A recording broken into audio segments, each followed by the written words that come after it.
ಸಿಂದಗಿ ತಾಲೂಕಿನ ತಾನಾಪುರ ಗ್ರಾಮದಲ್ಲಿ ಆಸ್ತಿ ವಿಚಾರವಾಗಿ ಎರಡು ಕುಟುಂಬಗಳ ನಡುವೆ ಕಿತ್ತಾಟ ನಡೆದಿರುವ ಘಟನೆ ಬೆಳಕಿಗೆ ಬಂದಿದೆ.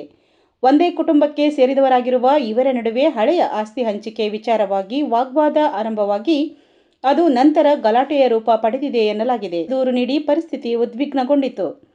ವಿಷಯ ತಿಳಿದ ತಕ್ಷಣ ಗ್ರಾಮಸ್ಥರು ಮಧ್ಯಪ್ರವೇಶಿಸಿ ಪರಿಸ್ಥಿತಿಯನ್ನು ನಿಯಂತ್ರಿಸಲು ಪ್ರಯತ್ನಿಸಿದರು. ಇದೀಗ ಈ ಸಂಬಂಧ ಸ್ಥಳೀಯ ಪೊಲೀಸ್ ಠಾಣೆಯಲ್ಲಿ ದೂರು ದಾಖಲಾಗಿದ್ದು ಪೊಲೀಸರು ವಿಚಾರಣೆ ನಡೆಸುತ್ತಿದ್ದಾರೆ. ಗಾಯಾಳುಗಳಿಗೆ ವಿಜಯಪುರ ಜಿಲ್ಲಾ ಸರ್ಕಾರಿ ಆಸ್ಪತ್ರೆಯಲ್ಲಿ ದಾಖಲು ಮಾಡಲಾಗಿದೆ.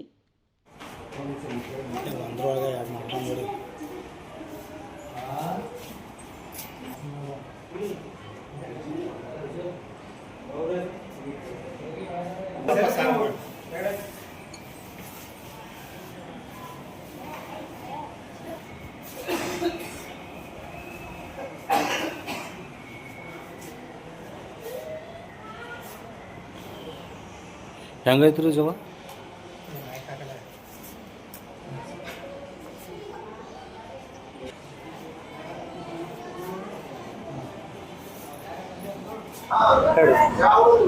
ಆಸ್ತಿ ಸಂಬಂಧ ಹಿಂಗ್ ಮಾಡ್ಲಾಕತ್ತಾರ. ಸಾದ್ರ ಮಾಡ್ದಾರ ಬರೀ ಹಾಡೋದಿಗೆ ಎದಿನ ಮೇಲೆ ಕಾಡಿ ತರೋದು, ನಿಮ್ಗೆ ಹೊಡಿತೀನಿ ಅನ್ನೋದು, ನಿಮ್ಗೆ ಸಂಸಾರ ಮಾಡ್ಕೊಡಲ್ಲ ಅನ್ನೋದು ಮಾಡ್ತಾರೆ. ಮನೆಗೆ ಒಂದು ಗುಂಡೆ ಇರ್ತದು, ಹೊಡಿಯೋದು, ಬಾಗ್ಲ ಬಾಗ್ಲ ಬಡಿದು ಮಾಡ್ತಾರೆ.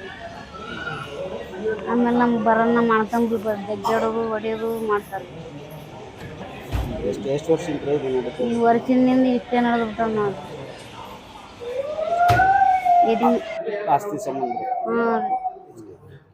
ನಮ್ಮ ಅವನ ಕಡೆ ಸಹಿ ಕೊಡು ಅಂತೇಳಿ ನಮ್ಮ ಹಿಂಗೆ ಮಾಡ್ತಾರೆ ನೋಡ್ರಿ ಎಲ್ಲರೂ. ನನ್ನ ಹೆಸರು ಬಸಂತ.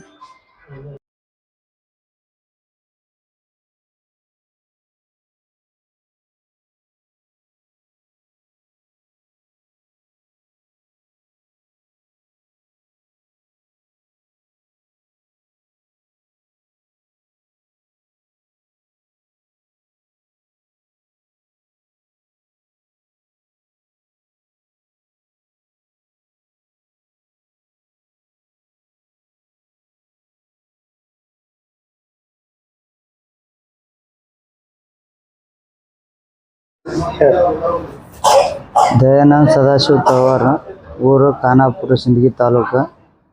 ಏನಪ್ಪ ಅಂದ್ರೆ ನಮ್ಮ ಅವನ ಆಸ್ತಿ ವಿಚಾರಕ್ಕಾಗಿ 1.5 ವರ್ಷದಿಂದ ನಮ್ಗೆ ಜೀವ ಬೆದರಿಕೆ ಹಾಕತ್ತ ಬಂದರು ನಮ್ಮ ಸೋದರಮ್ಮ ಹೋದವರು. ಅವರ ಹೆಸರು ಸಿದ್ದರಾಮ ಅಲ್ಲಾಪುರ, ಮಾನಪ್ಪ ಅಲ್ಲಾಪುರ, ಹೊನ್ನಪ್ಪ ಅಲ್ಲಾಪುರ. ಇವರು 3 ಮಂದಿ ಸೋದರಮ್ಮ ಹೋದವರು. ಇವರ ಮಕ್ಕಳು ನಮಗೆ ಜೀವ ಬೆದರಿಕೆ ಹಾಕ್ತಾಯಿದ್ರು. ಆಗಾಗ ಜಗಳನೂ ಮಾಡ್ತಾಯಿದ್ರು ನಮ್ಮ ಸಂಗಟ. ನಾವು ಅಷ್ಟೊಂದು ಕಂಪ್ಲೇಂಟ್ ಅದು ಊರಾಗ ದೊಡ್ಡವರು ಹೇಳೋದು ಕೇಳೋದು ಮಾಡೋದು ಸಲುವಾಗಿ ನಾವು ಕಂಪ್ಲೇಂಟ್ ಮಾಡ್ತಾ ಇರಲಿಲ್ಲ. ಆಮೇಲೆ ಒಂದು ಸಣ್ಣ ಇವನು ಒಂದು ಇದ್ರ ವಿಷಯಕ್ಕಾಗಿ ಮಾಡ್ಲಾಕತ್ತಾರೆ ಬಿಡೋತ ನಾವು ಅಷ್ಟೊಂದು ತಲೆ ಕೆಡಿಸ್ಕೊಂಡಿದ್ದಿಲ್ಲ.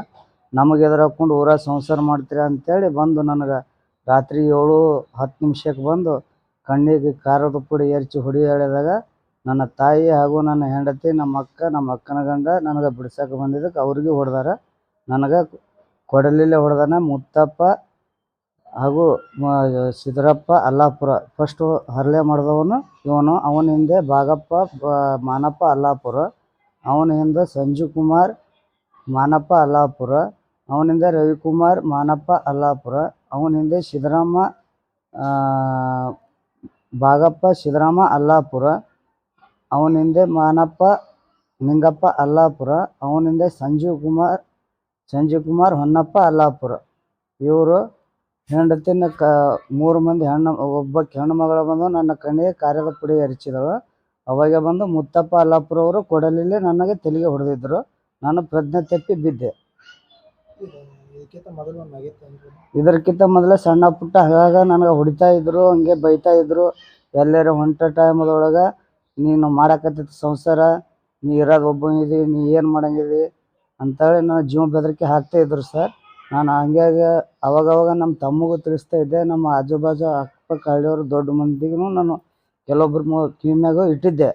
ನೀ ಅವಾಗ ಅವ್ರೇನಂದ್ರು ಹಂಗೆ ಸೋದರ ಮಾವದವ್ರ ಮಕ್ಳು ಅದಾರಪ್ಪ ಏನೋ ಒಂದು ಅಷ್ಟೇ ಸರಿಪಡಿಸ್ಕೊಂಡು ಅವ್ರು ಯಾಕೆ ಇದು ಮಾಡ್ತೀರಿ ಅಂತ ಹೇಳಿದ್ರು. ಆವಾಗ ಈಗ ಲಾಸ್ಟ್ ಕೊಟ್ಟೋದಿನಕ್ಕೆ ನನಗೆ ಕೊಲ್ಲಬೇಕಂತ ಪ್ರಯತ್ನ ಮಾಡಿದ್ರು. ಆಗ ಚೂರಿಲೇ ಬೆನ್ನಿಗೂ ಹೊಡೆದಿದ್ದಾರೆ ಸರ್. ಆದರೆ ಅಷ್ಟೊಂದು ಹತ್ತಿಲ್ಲ ಬೆನ್ನಿಗೆ, ಪೂರ ಒಳಗೆ ಹೊಟ್ಟೆ ಹೋಗಿಲ್ಲ, ಅಷ್ಟು ಮ್ಯಾಗಿಂದ ಆಗೈತೆ.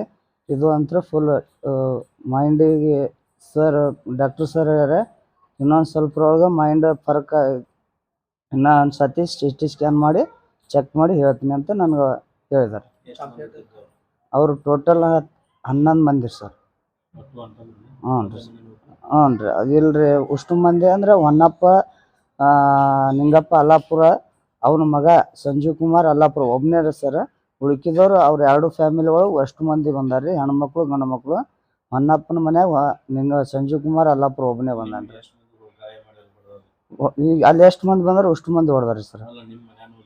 ನಮ್ಮ ಮನೆಯವ್ರಿಗೆ, ನನಗೂ, ನಮ್ಮ ಮಮ್ಮಿಗೆ, ನನ್ನ ಹೆಂಡತಿಗೆ, ನಮ್ಮ ಅಕ್ಕಗೆ ಹಾಗೂ ನಮ್ಮ ಮಾಮಗ ಇಷ್ಟು ಮಂದಿ ಹೊಡೆದಾರೆ. ಇದರ ಸಲುವಾಗಿ ಸರ್ ನಾನು SP ಸರ್ ಹತ್ರ ಮನವಿ ಮಾಡ್ತಾ ಇದ್ದೀನಿ.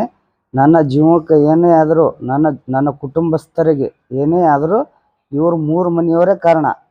ಇವರು ಹೊರತು ನನಗೆ ವೈರಿಗಳು ನಮ್ಮ ಊರಾಗ ಯಾರೂ ಇಲ್ಲ. ನನಗೆ ಯಾರೂ ಬೈಯೋರು ಇಲ್ಲ, ಹೊಡೆಯೋರು ಇಲ್ಲ. ನನಗೆ ನ್ಯಾಯ ಸಿಗ್ತಾ ಇಲ್ಲ. ಎಲ್ಲಿ ತನಕ ಹೋದ್ರೂ ನನಗೆ ನ್ಯಾಯ ಸಿಗ್ತಾ ಇಲ್ಲ. ಇದು ಕೊನೆ ಟೇಜು. ನನಗೆ SP ಸರ್ ನನಗೆ ನ್ಯಾಯ ಕೊಡಿಸ್ಬೇಕಷ್ಟೇ. ನನಗೆ ಠಾಣದಾಗೂ ನ್ಯಾಯ ಸಿಗ್ತಾ ಇಲ್ಲ ಸರಿಯಾಗಿ, ಊರ ಮನೆಯವ್ರ ಕಡೆದು ನ್ಯಾಯ ಸಿಗ್ತಾ ಇಲ್ಲ. ಒಂದು ರಾಜಕಾರಣ ಬೆಂಬಲನೂ ಅವ್ರ ಕಡೆ, ಊರನ್ನವ್ರ ಬೆಂಬಲನೂ ಅವ್ರ ಕಡೆ ಸರ್. ನನ್ನ ಮನೆ ಇರೋದು ಒಂದೇ. ನಮ್ಮ ಅಪ್ಪ ಹಂಗೆ ಹೋಗಿಲ್ಲ, ಸದಾಶಿವ ಬಿಯಪ್ಪ ತಳವಾರ ಅಂತೇಳಿ. ಕಲಿಕೆರೆ ಪೊಲೀಸ್ ಠಾಣಕ್ಕೆ ಕಂಪ್ಲೇಂಟ್ ಮಾಡಿದ್ದೀನಿ ಸರ್. ನನ್ನ ಹೆಸರು ದಯಾನಂದ್ ಸದಾಶಿವ ತಳವಾರ.